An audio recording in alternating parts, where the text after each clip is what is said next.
नमस्कार सभी शिक्षक अभ्यर्थियों। तो यह वीडियो ख़ास तौर से उन सभी शिक्षक अभ्यर्थियों के लिए है जो बिल्कुल चाहते हैं कि टीआई 4 में उनका सिलेक्शन हो जाए। तो यह वीडियो थोड़ा लंबा हो सकता है, लेकिन जो ज़रूरी चीज़ है उसको बताना चाहता हूँ। सबसे पहले तो चूँकि मैंने आप सभी का बहुत क्लोज रहा हूँ और लगातार आपको तैयारी करवाता रहा हूँ।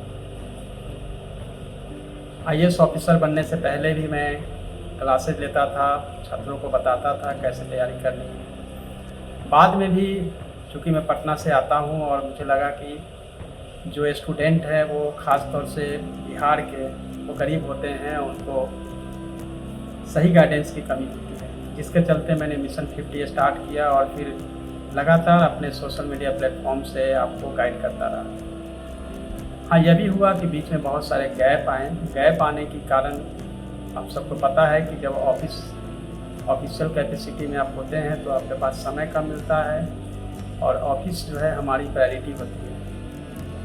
आपको मेंटरशिप देना ये हमारी प्रायोरिटी नहीं होती। लेकिन टीआरई 4 के जो कैंडिडेट्स हैं उनसे आज मैं बात करने के लिए आया हूँ और ऑफिस समय के बाद आकर आप सबसे ज़रूरी बात करने आया हूँ, क्योंकि टीआरई 4 के जो कैंडिडेट्स हैं पिछले 2 साल से स्ट्रगल करने के बाद अब नोटिफिकेशन आने को है यूपीएससी के द्वारा और आप सब अपनी प्रिपरेशन में लग भी गए हैं।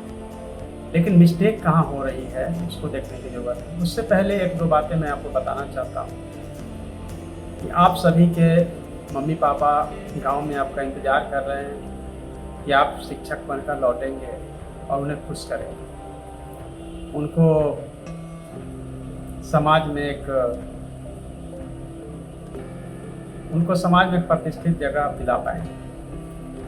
यह तो है ही, साथ में आपने भी सपने देखे हैं और आप में से मैक्सिमम ने कर्ज लेकर 1.5 लाख से 2 लाख में बीएड किए होंगे, लॉज में रहे होंगे, वो एक्स्ट्रा खर्च है, तैयारी की होगी, बहुत सारे क्लासेस भी लिए होंगे, मटेरियल्स भी लिए होंगे, कितना सर फोड़े अपनी तैयारी में। अब वो समय आ गया है जब 2-3 महीने बाद आपको एग्ज़ाम देने जाना है और यहाँ पर अगर मिस्टेक होता है तो एक बहुत बड़ी पीड़ा हो। तो सबसे पहले ज़रूरी है कि आप अपने आप को मोटिवेट कर लें। जो सीट है उसी पे आपको फाइट करनी है।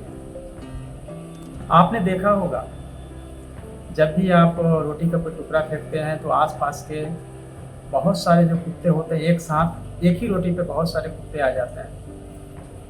यह मैं इसलिए बोल रहा हूँ कि जब कुत्तों में इतना सेंस हो सकता है कि एक रोटी पे बहुत सारे लोग अटैक करते हैं और एक उसको पाना चाहते हैं, आपके पास बहुत सारी सीटें हैं। 1 से 5 में हालांकि कम भी सीटें आई है, तो भी 1 से 5 के जो कैंडिडेट्स हैं वो हताश नहीं है। एक सीट आपको चाहिए और एक सीट के लिए आपको मेहनत करनी है। तो बात है कि मेहनत कैसे की जाए और क्या करें क्या ना करें। सबसे पहले तो सभी कोचिंग क्लासेज के जो मटेरियल आप लोगों ने इकट्ठा किए हैं पिछले 2 सालों में और अभी भी कोचिंग क्लास के पीछे दौड़ रहे हैं, उनको मैं सजेस्ट करना चाहूँगा, मेरी व्यक्तिगत सलाह होगी कि जिनके मटेरियल सबसे अच्छे हैं एक मटेरियल को रखिए, बाकी मटेरियल को आप साइड कर दीजिए, कचरे वाले को केजी के भाव में बेच दीजिए। यह आपके काम नहीं आने वाला है। आपकी सफलता का सबसे बड़ा जो है यह रोड़ा बनने वाला है। आपकी सफलता का सबसे बड़ा रोड़ा बहुत सारे मटेरियल बन सकता है। तो पहले तो यह आप कम करिए।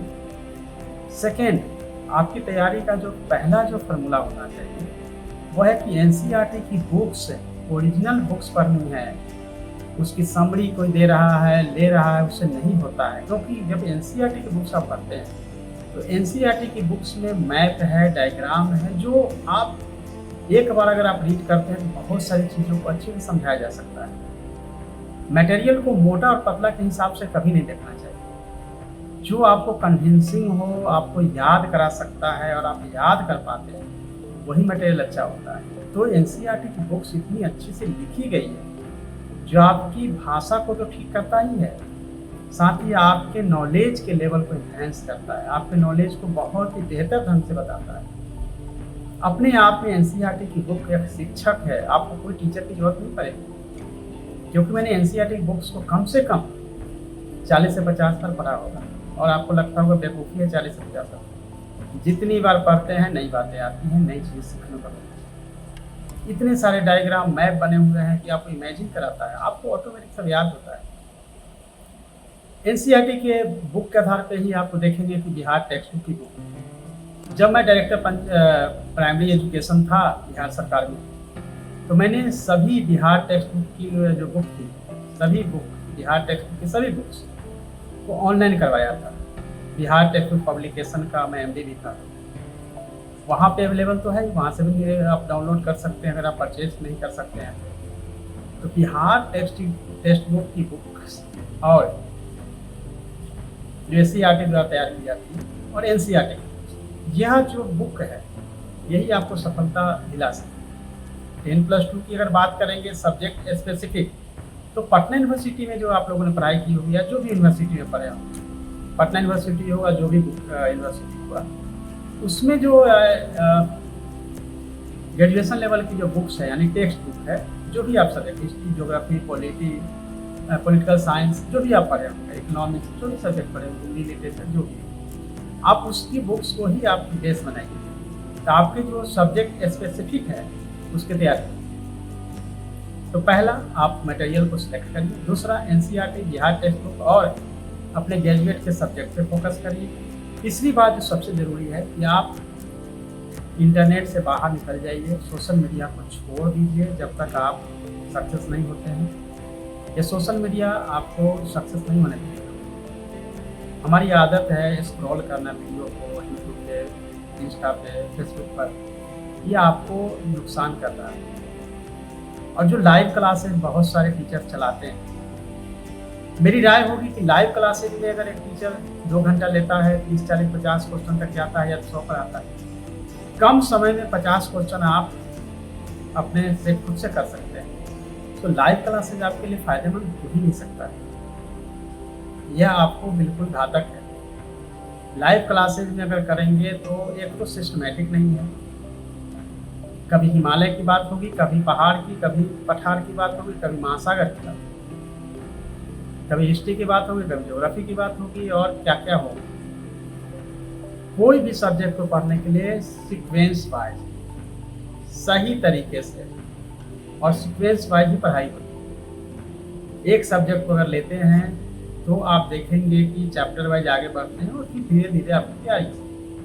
ऐसा कभी नहीं होता है कि इस तरह से आप बंदर की तरह उछल कूद कर रहे हैं, कभी इस डाली पे कभी उस डाली पे, कुछ भी याद नहीं होता है। और एग्ज़ाम से 15 दिन पहले आपको एंजाइटी होती है, रात में नींद नहीं आती है, वहाँ से आप हार जाते हैं।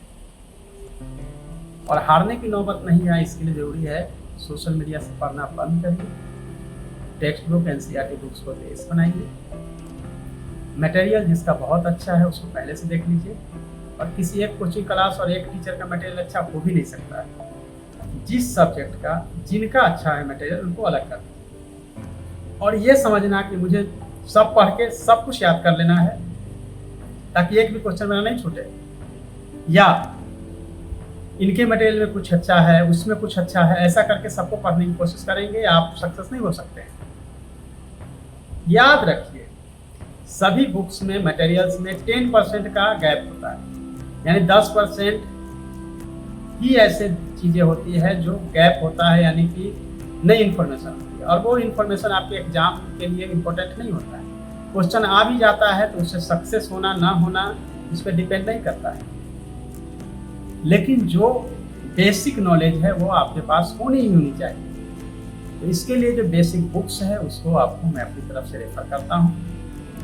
बुक की लिस्ट के लिए मैं धीरे धीरे आपको बताऊंगा, करूंगा। और चूंकि मैं TRE 1 से लेकर TRE 3 तक आप सबको गाइड करता रहा हूँ और आगे भी करता रहूँगा। मैं कभी आपको गाइडेंस से बाहर नहीं जाने वाला हूँ, आपको गाइडेंस मैं देने ही वाला हूँ, यह मान के चलिए। चूँकि हर शिक्षक हमारे लिए बहुत ही क्लोज हैं, आदर्श हैं, आज मैं आईएएस ऑफिसर हूँ तो अपने शिक्षकों की बदौलत, जिन शिक्षकों ने मुझे इस तरह से पढ़ाया, इस काबिल बनाया है, तो शिक्षकों से मुझे लगाव। ऐसा कभी नहीं है कि एक आईएएस ऑफिसर होकर मैं टीआरई की तैयारी करवा रहा हूँ। ऐसा बिल्कुल मैं नहीं सोचता हूँ, और जो लोग सोचते हैं वो गलत सोचते हैं। हर जॉब इम्पोर्टेंट होता है, और शिक्षकों का जो काम है वो अपने आप में इतना अच्छा है। शिक्षक, हर एक शिक्षक जो है हजारों लोगों को आईएएस आईपीएस बना सकता है, अलग अलग बैच। एक शिक्षक केवल शिक्षक नहीं होता, वो जो भी स्कूल विद्यालय में होते हैं वहाँ डॉक्टर, इंजीनियर, एडवोकेट सब कुछ बना सकते हैं। आईएएस आईपीएस उनकी तैयारी से बनते हैं। तो शिक्षकों का जो सम्मान मेरे मन में है बहुत। जब छठी चरण का बहाली में करवा रहा था, तब आप सभी मैक्सिमम जो आप लोग मुझे देख रहे होंगे, छठी चरण के जो शिक्षक है, जो पॉसिबल नहीं था उसको भी मैंने पॉसिबल किया था, और सोशल मीडिया का उपयोग किया था। सभी सेंटर्स को लाइव किया था, सभी स्टूडेंट को डायरेक्ट सुनता था, और मेरी कोशिश थी बिना किसी प्रॉब्लम के त्रिस्तरीय पंचायती राज व्यवस्था के द्वारा भी जो जरूरी हुआ चेंज करके मैंने फेयर यह बहाली पूर्ण कराया। पहले के जो मिथक थे कि बिना कुछ करप्शन का बहाली नहीं हो सकता है, तो उसको मिथक मैंने तोड़ा था। और आप सभी जो छठी चरण के शिक्षक हैं बहुत मेरे क्लोज हैं, और अधिकतर तो मुझे जानते भी हैं, मैं बहुत सबसे मिला भी हूँ, तो आप सबका प्यार हमेशा मिलता है। टीआरई 1 से लेकर 3 तक मैं लगातार क्लास लिया था। फिजिकली भी मैं जब पटना था तो क्लास टीआरई 1 2 का लिया था, और आप सभी अपने शिक्षक के रूप में योगदान भी दे रहे हैं, और अपने कंट्रीब्यूशन जो है छात्रों के लिए दे रहे हैं। उम्मीद करूंगा कि टीआरई 4 के जो अभ्यर्थी हैं उनको भी मैं सही सलाह दे पाऊँ, ताकि आपकी तैयारी बेहतर ढंग से हो और आप अच्छी तैयारी करके आप सक्सेस हो सकें। यह बात ध्यान रखेंगे, अभी का समय कोचिंग क्लास करने का नहीं है। कोचिंग क्लास करके आप समय गंवाएंगे, आपकी सेल्फ स्टडी करनी पड़ेगी। अगर सेल्फ स्टडी पे फोकस नहीं करेंगे तो आपकी तैयारी पूर्ण नहीं हो पाएगी। अपने ब्रेन को यह मैसेज जरूर दीजिए कि आपको कल ही एग्जाम देना है, ताकि हर दिन आप अधिक से अधिक पढ़ पाएँ, याद कर पाएँ और प्रैक्टिस कर पाएँ। तो अभी स्टडी भी करनी है, और वीक में कम से कम 2 सेट्स जो हैं उसको भी आपको प्रैक्टिस करनी है। तो मैं अपने टेलीग्राम चैनल पे आपको संडे से, जैसा मैंने प्रॉमिस किया था, सिलेक्टिव जो मटेरियल्स होंगे मैं खुद आपको भेजूंगा। टेस्ट सीरीज के भी जो क्वेश्चन सेट्स होंगे वो भी मैं आपको अपने टेलीग्राम चैनल से देने वाला हूँ। तो टीआरई 4 के कैंडिडेट्स बिल्कुल हताश नहीं होंगे। मेरी कोशिश होगी जितना मुझे समय मिल पाएगा मैं आपको गाइडेंस दूंगा, और मेरी मेंटरशिप आपको शायद फ़ायदेमंद हो सकती है। लेकिन अपनी तैयारी को बेहतर करिए, अच्छी संगति रखिए, पॉजिटिव माइंडसेट रखिए। इधर उधर की बातें करना कि ऐसा होता है वैसा होता है, उस बात को सोचने के बजाय आप हमेशा फोकस रखिए कि आपको एक सीट चाहिए, और उस सीट के लिए हमेशा अपने आप को टॉप पे रखने की कोशिश करिए। तैयारी बेहतर होगी और आप सक्सेस भी कर सकते हैं। तो आज इतना ही है, जल्दी मैं आप लोगों के साथ फिर मिलूँगा। लेकिन आज मैं थोड़ा इमोशनली मॉर्निंग से ऐसा सोच रहा था कि हमारे टीआरई के जो कैंडिडेट्स हैं शायद वो भटक न जाएं, यूट्यूब और बाकी चीज़ों में फंस न जाएं, उनकी तैयारी कहीं अधूरी नहीं रह जाए। और सबसे ज़्यादा दुखदाई होता है जब रिजल्ट होता है नहीं होता है, तो जो छात्र जिनके माता पिता गांव में इंतज़ार कर रहे हैं, आपने बरसों का पैसा बीएड करने और कोचिंग क्लासेस में लगाए हैं, तो अभी आपको रिजल्ट यानी फल देने का समय आया है। अपने आप को कमज़ोर नहीं करना है, हमेशा हिम्मत रखनी है। आप निराश होते हैं तो मेरे को मैसेज ज़रूर करिए। आप मेरे वीडियो में, इस वीडियो में भी आपको कोई क्वेरी हो तो ज़रूर करिएगा, तो मैं नेक्स्ट टाइम आपको वीडियो बना के सजेस्ट करने की कोशिश करूँगा। थैंक यू सो मच सभी कैंडिडेट्स को, ऑल द बेस्ट। और कभी निराश नहीं होना है, आपको सक्सेस होना है। मैं पूरी तरह से आपको गाइड करने के लिए मैं दूँगा। Thank you so much.